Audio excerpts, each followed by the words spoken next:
예, 이제 지방선거까지 딱 7일 남았습니다. 오늘 여야 지도부를 다 만나볼 건데요. 우선 국민의힘으로 가죠.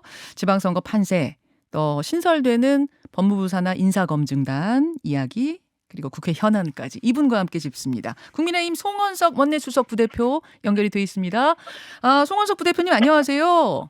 안녕하세요. 원내 수석 부대표 송원석입니다. 예, 우선 오늘 아침에 가장 뜨거운 이야기부터 좀 시작을 해야 될 것 같습니다. 네.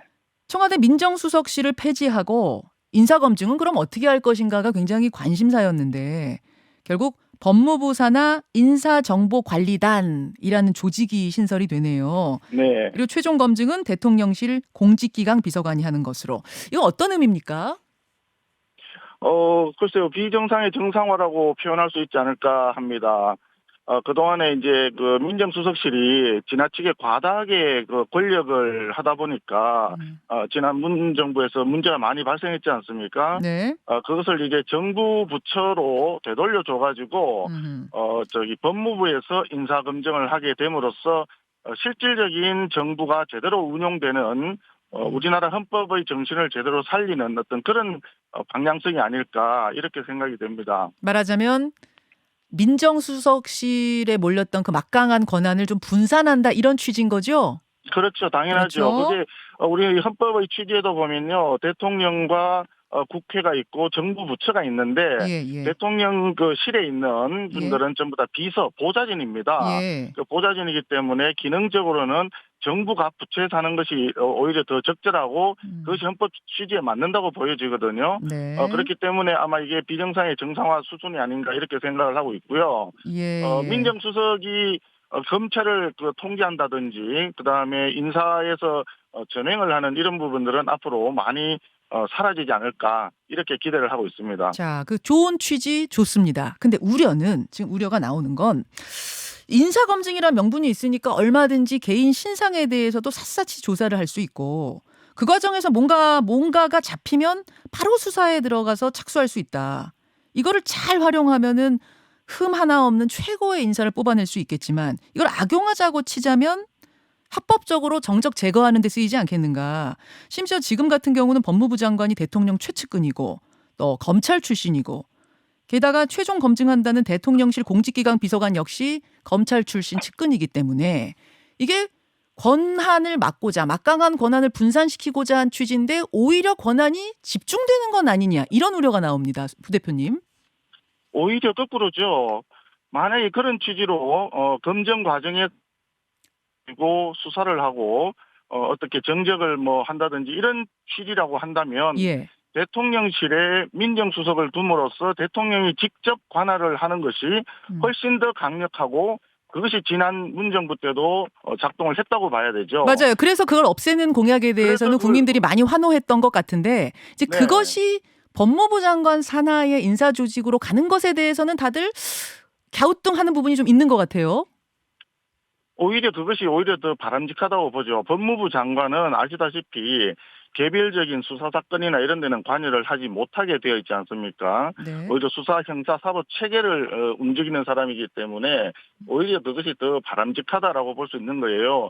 그동안에 대통령실에 있던 민정수석 체제의 네. 문제점을 바로잡기 위한 노력이라고 저는 생각을 하는데 대통령이 직접 나서지 않는다는 것 자체만 하더라도 엄청난 진보가 아닌가, 진전이 아닌가 이렇게 보여지는 겁니다. 이 정권 말고 이제 이게 시스템으로 자리 잡고 나서 혹시 나쁜 정권이 들어섰어요. 좀 이 나쁜 마음을 먹은 정권이 혹여라도 미래에 들어서서 이걸 악용해 버릴 가능성은 없겠습니까? 최측근 앉혀놓고 인사 검증이란 명분으로 샅샅이 털고 이렇게 될 가능성은 없겠어요? 좀 악용될 가능성?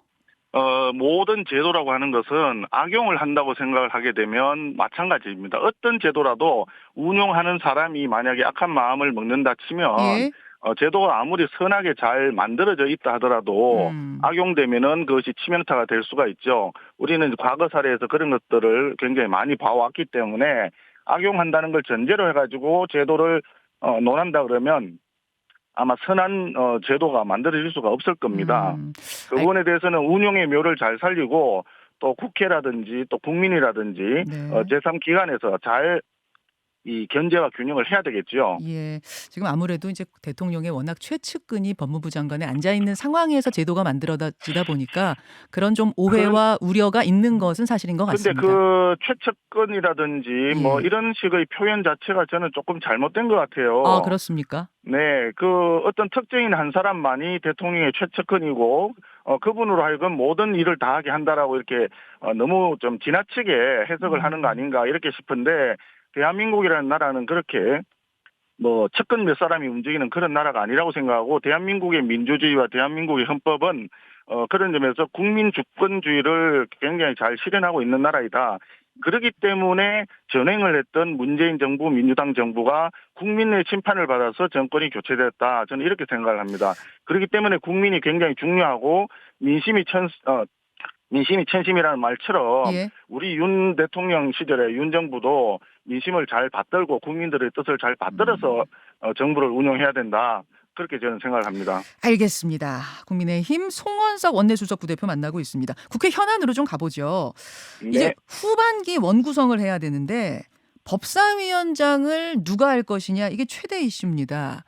지난해 7월에 후반기 그렇습니다. 법사위원장은 국민의힘이 맡는 걸로 합의를 했어요. 여야가. 네네, 맞습니다. 근데 이제 민주당에서는 여와 야가 바뀌지 않았느냐.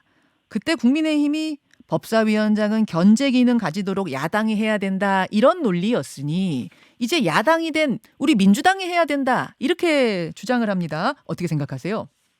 그 여야를 말씀하시는 건 약간 좀 오해가 있는 것 같아요. 어, 그동안의 국회 관행은 일당이 의장을 가지고 네. 그다음에 원내 2당 소수당이 법사위원장을 가짐으로써 국회 법률 입법 과정에서 견제와 균형을 이루라. 그것이 곧 협치를 할 수 있는 어떤 제도의 틀이다. 이렇게 어. 봐왔던 아, 그러니까 거거든요. 이 여냐 야냐가 문제가 아니라 일당이냐 일당과 이당이냐 그렇습니다. 다수당 여야가 소수당. 아니라 1당과 2당입니다. 아, 그 사례가 좀 17대 국회, 18대, 19대 국회에서는 예. 집권당이 1당이었어요. 음, 집권당 1당이었기 때문에 뭐 그게 여야의 개념으로 보여질지 모르지만 2016년도 그 예를 한번 예, 보시면 예. 그 당시에 우리가 집권을 하고 있었지 않습니까? 예. 그런데 총선 결과 우리가 한 석이 부족했어요. 민주당이 123이고 새누리당이 그때 122석이었습니다. 음, 그 여야가 바뀌었잖아요. 네. 그런데 1당이 민주당에게 의장을 주고 2당이 권성동 대표가 그때 저 법사위원장을 맡았었거든요. 음, 그렇기 때문에 이 상황은 1당과 2당 간의 어떤 견제와 균형을 통한 협치 그렇게 개념을 잡아야 되지 음, 여당이 되고 야당이 되고 이렇기 때문에 한다 그러면 좀 곤란하죠. 만약에 민주당의 주장대로 네, 여야가 바뀌었다고 생각한다면 네, 법사위원장이 민주당 가져가면 네. 의장을 우리가 가져와야 아, 되죠. 그렇게 돼야 그래, 되는 거예요. 예, 그래야지 여야가 맞는 거죠. 박홍근 민주당 원내대표는 또 이런 이야기를 하시더라고요. 아, 지금 새로 뽑는 법사위원장은 이제 향후 2년을 이끌 법사위원장인데 그 2년에 대한 원구성 협상의 주체는 현재 원내대표다. 즉 전직 원내대표들이 무슨 협의를 했느냐? 그거는 월권 합의다. 법적으로 무효다. 이런 이야기 하시는데 어떻게 생각하세요? 그것도 참 안타깝습니다. 그런 이야기가 나온다. 전임 그 원내대표가 예. 현재 또 비대위원장, 당대표격에 해당이 되는데 예, 예. 이루어 놓은 것을 그 바로 부정한다는 게 역사란 게 그렇지 않습니까? 영광의 역사, 치욕의 역사, 전부 다 나의 역사 모두 물려받는 거 아니겠어요? 그 음. 전임자 약속을 헌신짝 취급하는 것은 정말 송구스러운 얘기지만 정치 도의에 맞지 않는다. 이런 음흠. 생각이 들고요. 혹여나 이번 지방선거에서 민주당이 네. 그 패배를 했을 때 음. 그때 이 책임을 누구한테 돌릴 거냐. 뭐 어. 이런 측면에서 어떤 개판의 당내에서 어떤 갈등 그런 게 아닐까 오히려 그런 걱정이 됩니다. 민주당에서는 이 얘기도 하시더라고요. 권성동 원내대표가 그 이른바 검수완박 합의 중재안 그거 뒤집지 않았느냐. 합의된 게 얼마든지 뒤집을 수 있다는 걸 국민의힘이 보여준 거 아니냐. 그러시던데요. 네, 그러니까 그런 부분에 대해서는 지난번에 우리가 충분히 설명을 드렸지만 국회에서 합의를 했다 하더라도 국민들이 얼마나 이 부분에 대해서 문제 제기를 많이 했습니까? 그래서 음. 국민의 심판, 예, 국민들이 이 합의에 대해서는 곤란하다라고 하는 판정을 내렸기 때문에 그러한 국민들의 목소리에 우리가 충실히 귀 기울였던 그 결과라고 저는 생각을 해요. 그러나 예. 이 부분은 원내에서만 이루어지는 부분이기 때문에 예. 원내에서의 그동안의 국회 관행이라든지 이런 부분 합의에 의해서 국회를 예. 운영해왔던 이런 부분에 대해서는 충실히 좀 우리가 존중받아야 된다. 이렇게 생각합니다. 그 민주당에서 법사위원장을 반드시 사수하려고 하는 어떤 다른 좀 뭐 이유가 있다고 혹시 보세요?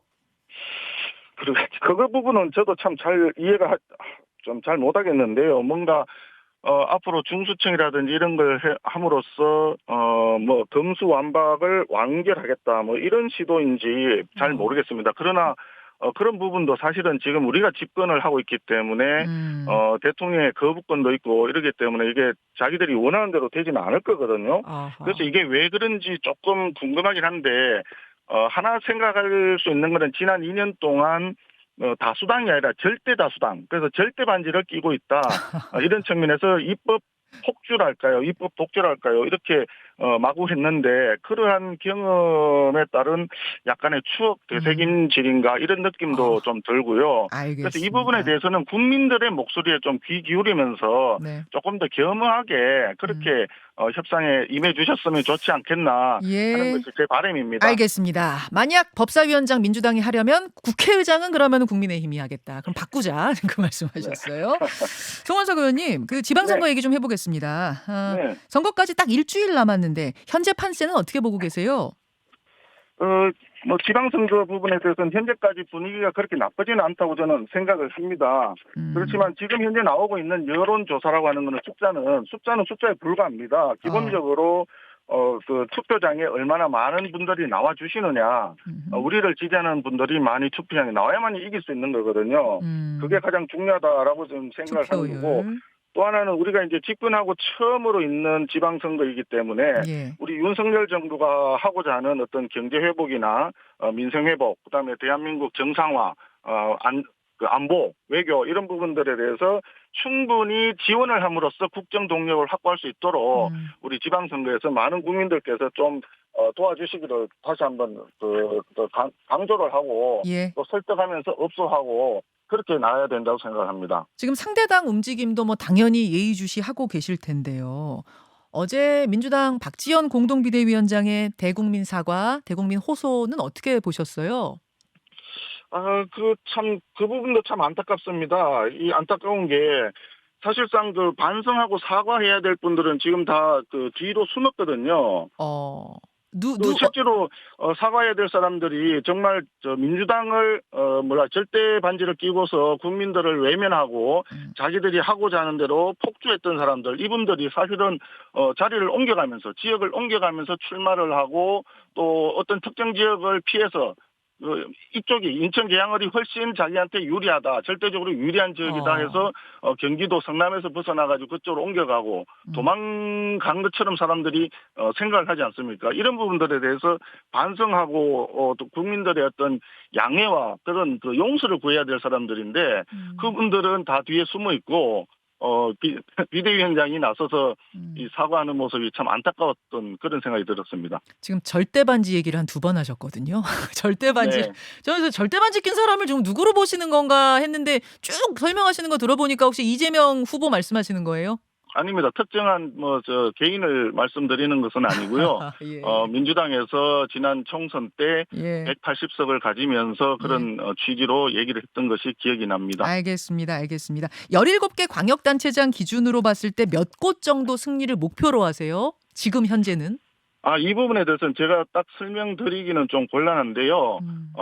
반 이상은 승리를 할 수 있지 않을까, 또 승리를 해야만이 윤석열 정부의 안정적인 국정 운영 뒷받침이 되지 않을까 이렇게 생각을 하고 있습니다. 절반 이상. 그러면은 네. 최소 9곳. 네. 그렇게 되네요. 근데 4년 전 지방선거 때는 민주당이 14곳 승리했거든요. 진짜 압승. 맞습니다. 네네. 그렇죠? 국민의힘 네. 그렇게는 이번에 어려울 거라고 보십니까? 네네, 민심이 우리가 잘 충실히 따라야 되는데요. 그동안에 지금 부동산 그 폭등이라든지 이런 부분에 대해서 예. 민주당 정부가 제대로 한 게 하나도 없습니다. 그래서 그런 부분에 대해서 우리는 공급을 확대한다든지 그다음에 금융이라든지 세제 면에서 규제를 좀 완화한다든지 이런 식으로 해서 국민들이 실질적으로 편안하게 부동산을 또 자기 집을 살 수 있는 그런 환경을 만들겠다. 이런 부분이 국민들이 우리를 좀 더 많이 지지해 주시지 않을까 이렇게 생각을 하고 또 흐트러졌던 국가의 어떤 기본 질서들 그런 부분들을 다 바로 세워야 되겠다라고 하는 부분하고 또 하나 중요한 거는 그동안에 이제 중국이라든지 북한이라든지 이런 네. 부분에 대해서 우리가 지나치게 좀 따라가는 그런 알겠습니다. 불평적인 외교 이거 바로 잡아야 되겠다 하는데 네. 국민들이 동의해 주실 거라고 그렇게 생각을 합니다. 여기까지 오늘 말씀 듣죠. 송원석 원내수석 부대표님 고맙습니다. 네, 감사합니다. 김현정의 뉴스쇼는 시청자 여러분의 참여를 기다립니다. 구독과 좋아요, 댓글 잊지 않으셨죠? 알림 설정을 해두시면 평일 아침 7시 20분 실시간 라이브도 참여하실 수 있습니다.